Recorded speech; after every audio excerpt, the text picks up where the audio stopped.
میں نے یہ فیصلہ کیا تھا کہ جب بھی مجھے اللہ نے موقع دیا دو چیزیں میں نے کی.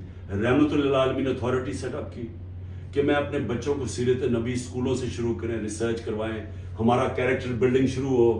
ہماری اخلاقیات بالکل ختم ہو چکی ہے, اس کو ہم اٹھائیں اپنے نبی کی سیرت کے ذریعے. اور دوسرا میں نے یہ یونیورسٹی رحمت اللہ عالمین اتھارٹی, اور یہ دوسرا یونیورسٹی کا سوچا, القادر یونیورسٹی, جس میں ہم نے کوششیں کی کہ سیرت نبی کے اوپر ہم ریسرچ کریں.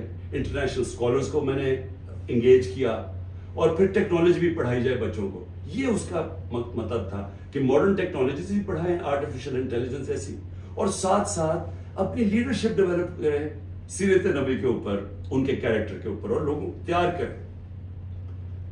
میری جو بیوی بشرا بیگم, ان کے اوپر وارنٹ نکال دیے گئے. کس چیز کے؟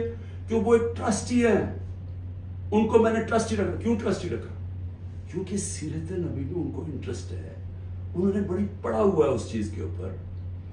انہوں نے پڑھا, یعنی وہ ان کا شوق ہے کہ یہ سیرت نبی پھیلائی جائے, تو اس کو ٹرسٹی رکھ دیا. ٹرسٹی کو لکھا ہوا ڈیڈ میں نہ ایک آنا مل سکتا ہے, نہ ان کی تنخواہ ہے, نہ کوئی پیسہ مل سکتا ہے, نہ ان کا پراپرٹی میں کچھ ہے, ان کا کوئی تعلق نہیں ہوتا. ٹرسٹی کا صرف کام ہوتا ہے کہ جس وجہ سے ٹرسٹ بنا تھا, مثلا شوکت خانم ہے, تو شوکت خانم اگر غریبوں کا 75% مفت علاج ہونا تھا کینسر کا, تو یہ نہ ہو کہ وہ 50% کر دے.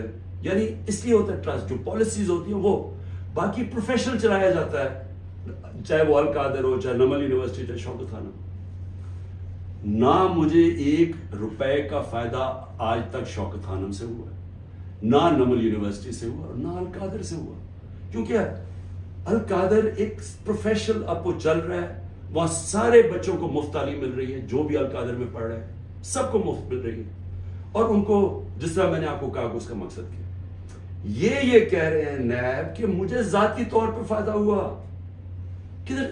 اچھا, کیونکہ پیسے کا تو کوئی بتا نہیں سکتے, مجھے کیا پیسے کا فائدہ ہوا؟ تو کہہ رہے نہیں, سیاسی طور پہ آپ کو فائدہ ہوا, کہ جس طرح القادر سے میری سیاست چل گئی. یہ ہے کیس.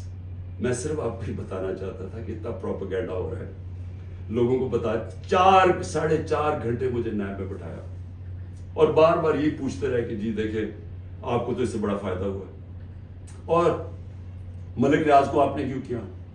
بھئی ملک ریاض کو اس لیے کیا کہ پاکستان کے سب سے بڑا بلڈر ہے وہ ہے ملک ریاض.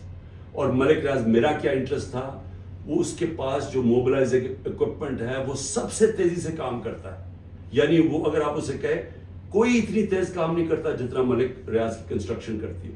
میرا انٹرسٹ کیا تھا کہ وہ جلدی سے سیٹ اپ ہو القادر, جتنی جلدی سیٹ اپ ہو, اور میں اگر پرائم منسٹر تھا میں ان کو فائدہ پہنچا سکوں, انٹرنیشنل اسکالرز لا سکوں, ہوتے وہ اس وقت. میرا تو صرف یہ انٹرسٹ تھا.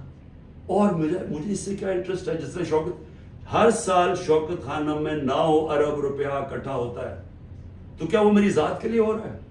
سو اس لیے میں چاہتا تھا کہ میں آپ کو کلیئر کر دوں کہ جس طرح کی کوششیں کی جا رہی ہیں, اور مجھے جو انہوں نے پکڑا تھا نیب میں, وہ اتنی بدنیتی تھی کہ انہوں نے 28 کو ایک دم ہم میری جو انکوائری کو انویسٹیگیشن میں بدل دیا. مجھے انکوائری رپورٹ ہی نہیں دکھائی, اور 28 کو انکوائری سے انویسٹیگیشن کرتے ہیں, 1 تاریخ کو میرا وارنٹ نکال دیتے ہیں, اور مجھے پتہ ہی نہیں ہے کہ قانون کہتا ہے کہ انکوائری میں میرا جواب آنا چاہیے.